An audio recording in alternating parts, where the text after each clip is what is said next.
Welcome to Inside Djoser's Step Pyramid.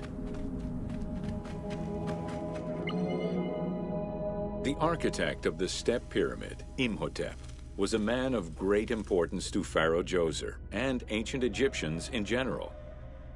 The base of a statue of Djoser, discovered in 1926, celebrates Imhotep as a carpenter, sculptor, stonemaker, and chief of the seers. Little is known of Imhotep's day-to-day life. While he is credited for writing medical texts, it is for his role of architect that he is most famously known.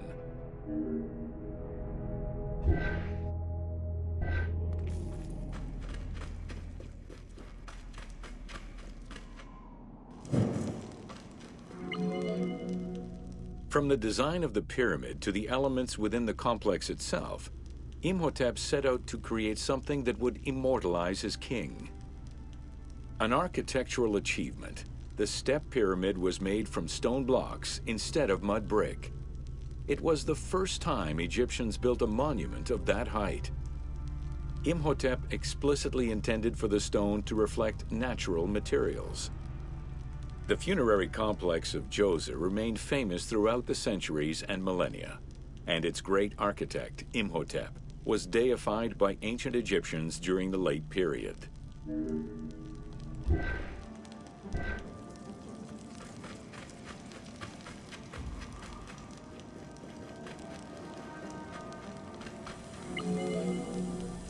In addition to the central subterranean palace built for Djoser, 11 wells were dug. Each went to a depth of 33 meters and connected with a horizontal gallery extending for about 20 meters. The first 5 galleries were intended for members of the royal family.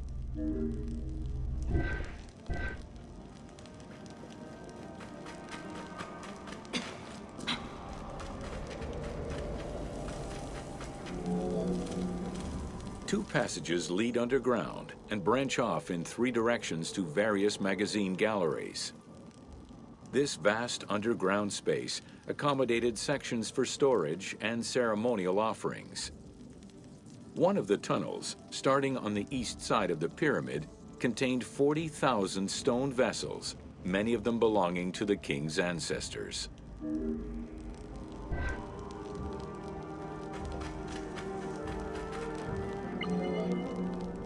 The burial chamber of Djoser is located at the bottom of a 28-meter deep central shaft.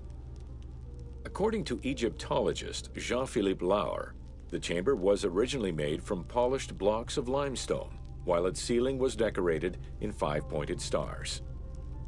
At some point, however, the limestone blocks were replaced entirely by pink granite blocks, leaving behind only fragments of limestone blocks decorated with stars.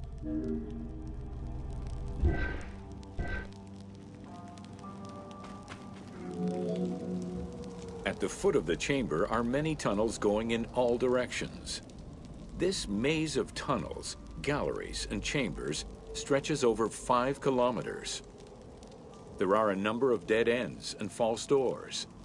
They may have been intended for the afterlife, rather than to fool thieves.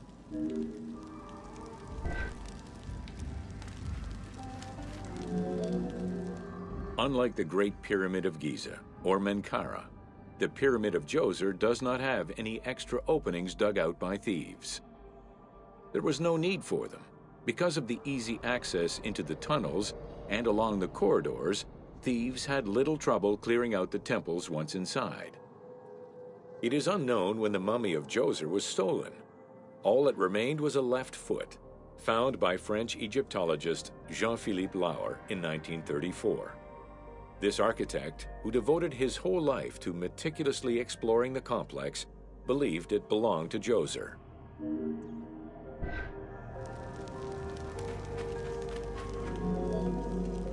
The Pharaoh's apartments, also known as the Blue Chambers, are decorated with blue-green tiles meant to imitate the reed matting that covered the walls and windows of his palace. The stone is carefully curved and painted to look like the rolled mats of open doorways and curtains.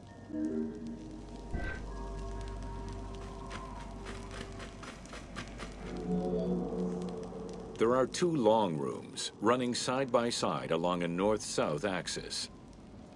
The south room has false doors separated by stone panels, while the north room is a corridor which allows access to side chambers. Nearby chambers originally housed the pharaoh's treasures.